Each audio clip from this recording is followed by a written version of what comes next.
"You're being way too clingy and it's suffocating me," my girlfriend said, then lost it when I canceled the trip and stopped doting on her. She wanted my effort only on her terms, but I finally chose myself. So this happened last month and I'm still processing it. Need some outside perspective because I honestly don't know if I handled this right. My girlfriend Hazel and I have been together for 2 years. Things were great. She moved in with me. We did everything together, supported each other through rough patches, the whole 9 yards. I thought we were solid. We had plans for a trip to Barcelona next month that I'd been planning for months, already bought the tickets, booked the hotel, researched restaurants. The works. 3 weeks ago, she came home from hanging out with her friend Amy and completely blindsided me. She sat me down on the couch and said, "Owen, we need to talk. I've been thinking a lot and I need some space. I need freedom to breathe because honestly, you're being way too clingy and it's suffocating me." This came out of nowhere. Literally the day before, we were talking about officially moving in together and maybe getting a dog. And suddenly, now this. She said I was always texting her, always wanting to hang out, always doing nice things for her that she never asked for. Things like bringing her coffee when she's stressed at work, picking up her favorite snacks when I'm at the store, remembering when she has important meetings, bringing her lunch when she's working late. Stuff I thought was just being a good boyfriend. The conversation got heated fast. She said she felt like she couldn't breathe in this relationship and needed to find herself. Classic breakup lines, right? But here's the thing, she wouldn't even discuss it properly. Just kept saying I needed to respect her boundaries and give her the space she was asking for. When I tried to ask specific questions about what that meant, she'd get frustrated and say I was making it complicated. My stomach dropped through the floor. I asked if we were breaking up and she got all vague, saying she didn't know and needed time to think. Asked if she still loved me and she said of course, but love isn't enough sometimes. What the heck does that even mean? I kept trying to understand what I'd done wrong. Was it the coffee thing, the texts? Tell me what specifically bothered you and I'll stop. But she just kept saying it was everything and the whole dynamic and I was missing the point. So you know what I did? I said fine, you want space, you got it. From that day on I stopped texting her good morning and good night. Stopped bringing her coffee to work. Stopped asking about her day or how her meetings went. When she mentioned being tired, I didn't offer to cook dinner or give her a back rub. When she said she might be getting sick, I didn't offer to pick up medicine or make her soup. When her car was making that weird noise, I didn't offer to take a look at it or drive her places. I gave her exactly the space she asked for. Oh, and I also canceled her portion of the Barcelona trip. She wasn't on the lease anyway, and if she needed space from me, she probably didn't want to go on a romantic vacation together, right? I called the hotel and changed it to a single room, canceled her plane ticket, and invited my brother Bill instead. He was psyched. The first few days she seemed fine, even a little relieved. She'd come home and barely acknowledge me, which I figured was what she wanted. But by day 4 she started making little comments. Things like, "You're being really cold. You're not acting like yourself. This feels like punishment." But isn't this what she wanted? Am I crazy here? She asked for space and freedom from my clingy behavior, so I gave it to her. Now she's upset that I'm actually doing what she asked for. I overheard when she was on the phone with Amy last night. Amy's been telling her I'm being emotionally abusive and manipulative for withholding affection, but she literally said my affection was suffocating her. I'm so confused. When I pointed this out, Hazel said I was being deliberately obtuse, and you know that's not what I meant. But I genuinely don't know what she meant because she won't explain it. Am I the asshole here? Did I handle this wrong? Because right now I feel like I'm in some kind of crazy-making situation where I'm damned if I do and damned if I don't. Edit. A lot of you are asking about Amy. She's Hazel's work friend, definitely has some strong opinions about relationships. She's been in Hazel's ear about independence and not losing yourself a lot lately. For those asking, yes, this change in Hazel was very sudden. No, there haven't been other red flags until now. Yes, I'm starting to see some patterns I missed before. Thanks for all the support. Starting to realize I might not be the crazy one here. Update 1.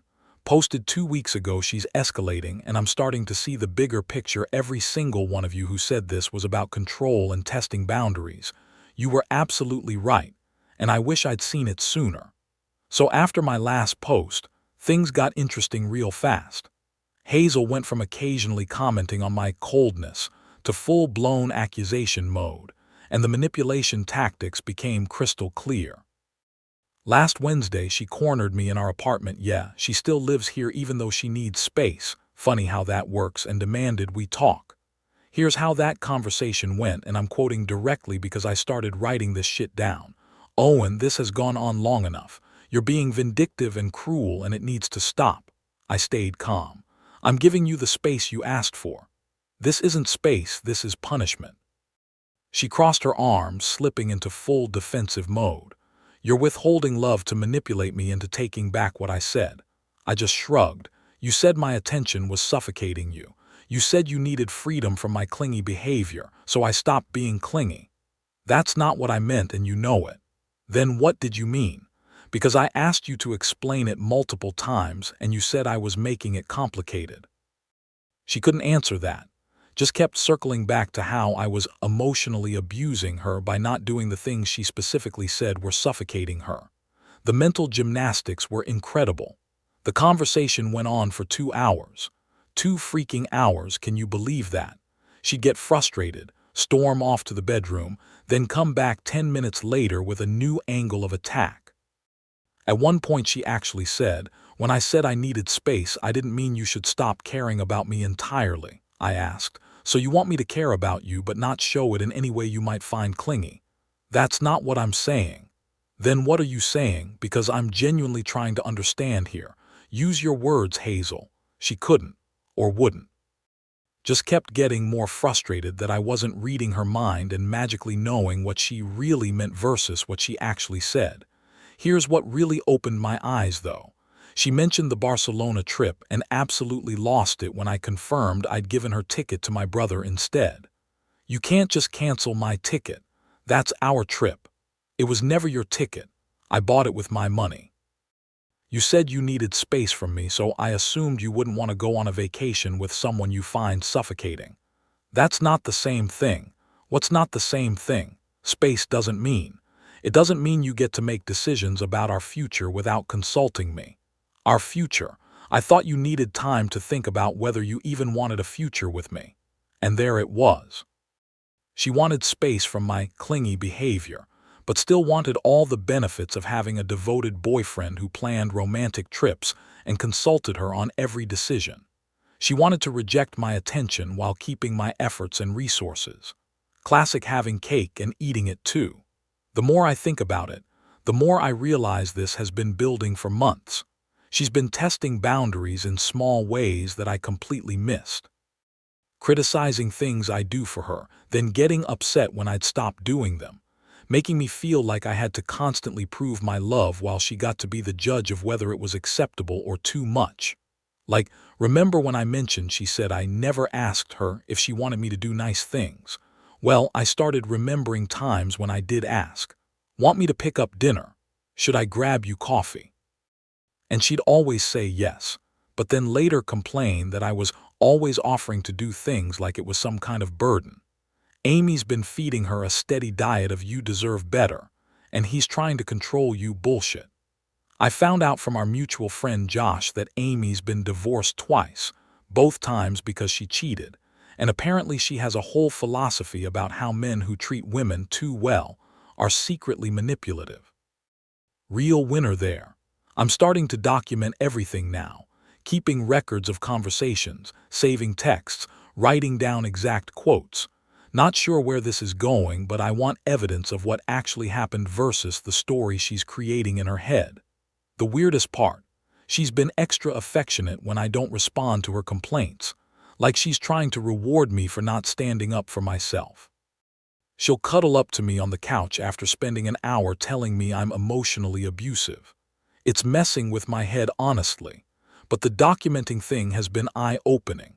Looking back at our texts, I can see the pattern now.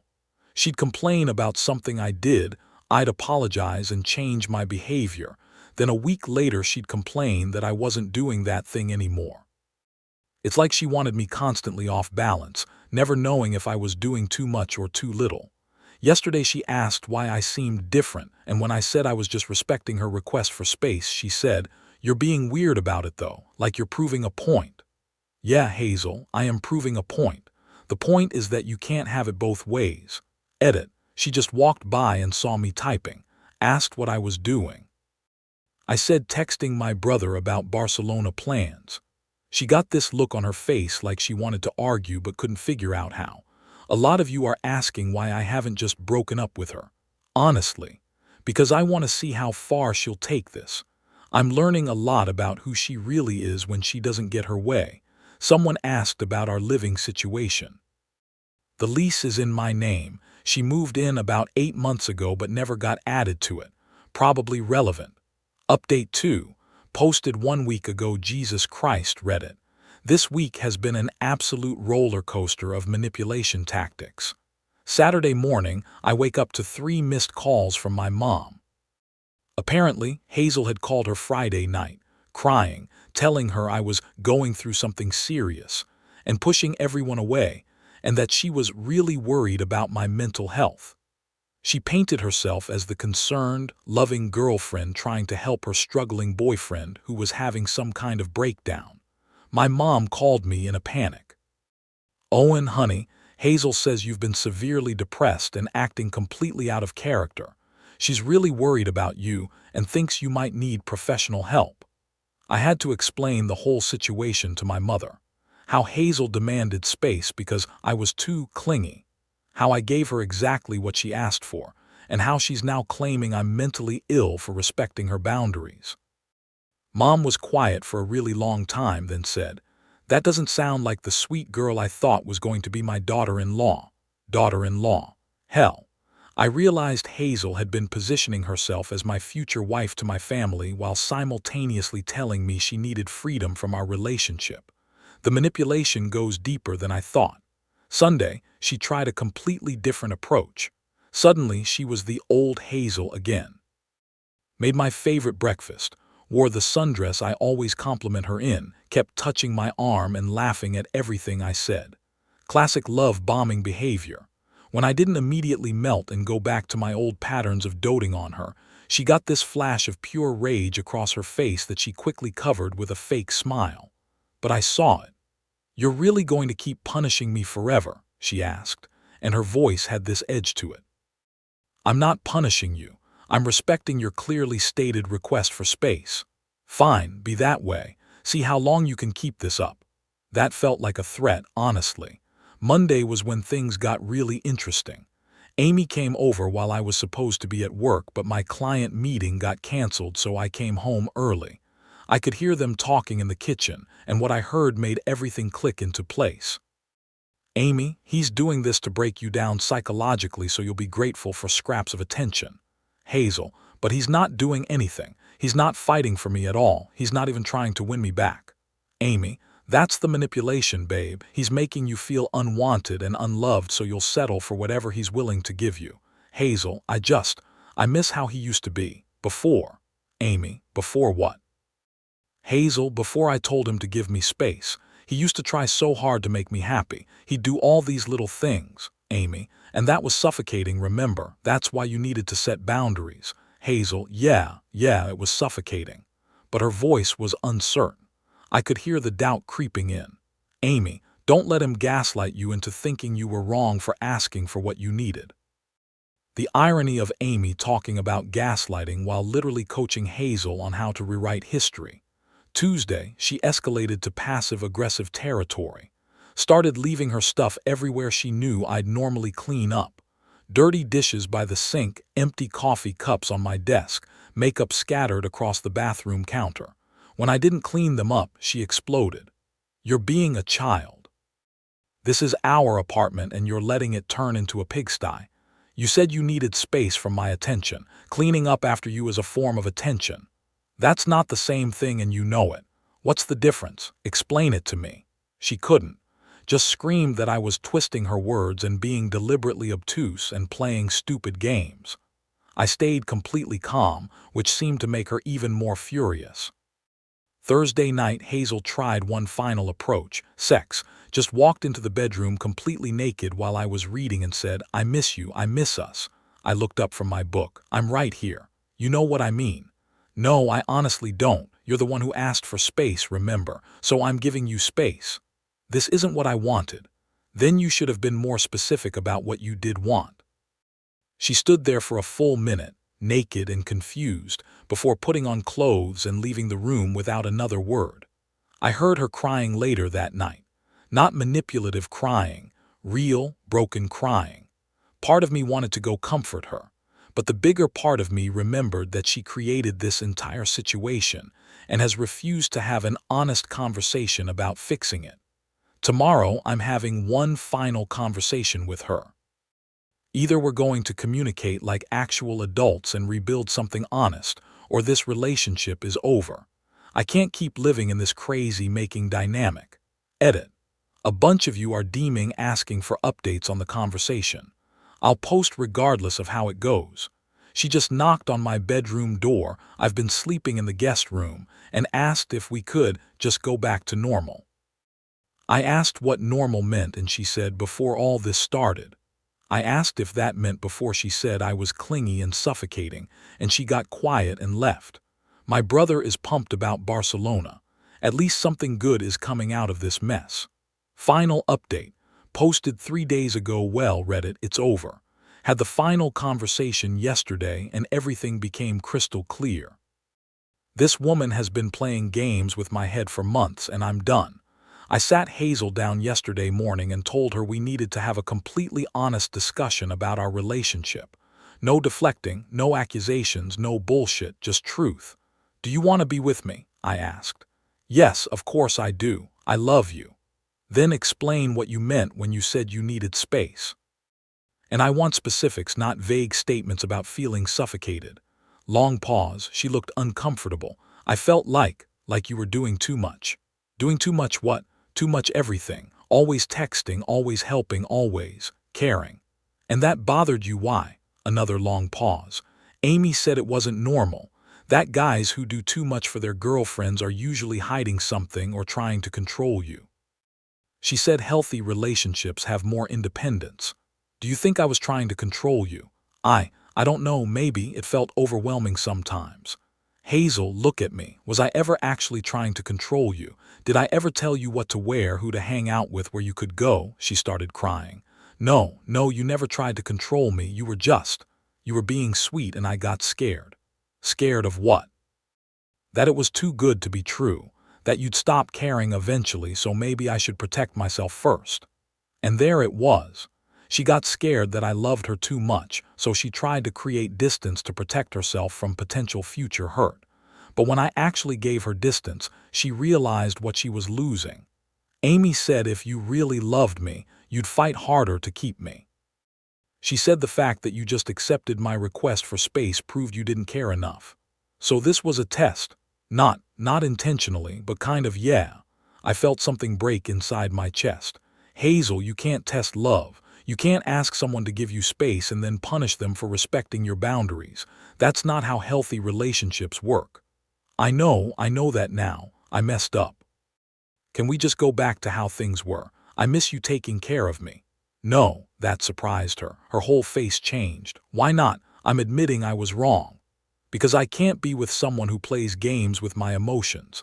I can't be with someone who listens to their bitter friends' advice more than they trust their own partner. And I can't be with someone who tests my love instead of believing in it." She begged, promised she'd change. Said she'd stop talking to Amy, that she'd never ask for space again, that she'd appreciate everything I do for her. But the damage was done. I realized that everything I'd loved about our relationship was built on me constantly proving myself while she held all the power to judge whether my efforts were worthy.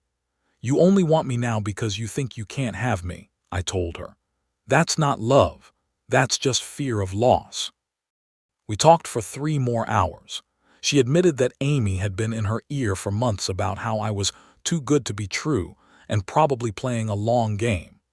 She admitted that she'd been deliberately creating problems to see how I'd react. She admitted that, when I actually respected her request for space instead of begging and pleading. She panicked because she realized she might actually lose me. But here's the thing, she only realized she wanted me when she thought she couldn't have me. That's not love. That's possession. She kept saying she'd learned her lesson, that she understood now how good she had it, that she'd never take me for granted again. But I kept thinking about all the times over the past few months when she'd complained about things I did for her, made me feel like I was too much, then gotten upset when I'd dial it back. "What happens the next time you feel overwhelmed by my attention?" I asked. "What happens when Amy or someone else plants seeds of doubt in your head again?" She couldn't answer that. Just kept saying it would be different, but she couldn't explain how or why. I asked her to move out by the end of the week. She's staying with Amy now, which is probably for the best since Amy's the one who helped create this whole freaking mess. Amy apparently told our mutual friends that I abandoned Hazel during a mental health crisis, and that I'm emotionally unavailable. The truth has a way of coming out, though. Josh already asked me for my side of the story. Josh later told me Hazel and Amy had a massive blowout fight 2 days ago. Apparently, Hazel finally realized Amy's advice destroyed her relationship and confronted her about it. Amy's response was basically, "I was trying to help you have some self-respect," which sent Hazel into a rage. Hazel's apparently been posting cryptic stuff on social media about learning the hard way who your real friends are, and some people give advice to make you as miserable as they are. Amy commented on one of them defending herself, and Hazel deleted the comment and blocked her. The whole thing imploded exactly like you'd expect when someone takes relationship advice from someone who sabotages relationships for fun. Our mutual friend Sarah reached out yesterday. She said Hazel's been calling everyone in our friend group trying to get them to convince me to take her back. Most people are staying out of it, but apparently Hazel broke down to Sarah and admitted she messed up the best thing in her life by listening to someone who's never had a successful relationship. Last night, Hazel texted me, "I hope you realize you're throwing away something real because you're too proud to forgive me." She texted again this morning asking if we could just be friends, and if I wanted to grab coffee to talk things through. I didn't respond, but if I had, I would have said, "I'm not throwing away something real. I'm walking away from something that was only real when it was convenient for you. The Barcelona trip is this weekend. I'm going with my brother instead, and honestly, I'm looking forward to it more than I ever was when Hazel was supposed to come. First time in months I feel like I can actually breathe. I'm doing okay." Better than okay, actually. Some days are harder than others, but I know I made the right choice. Thanks for everything, Reddit. Time to start the next chapter.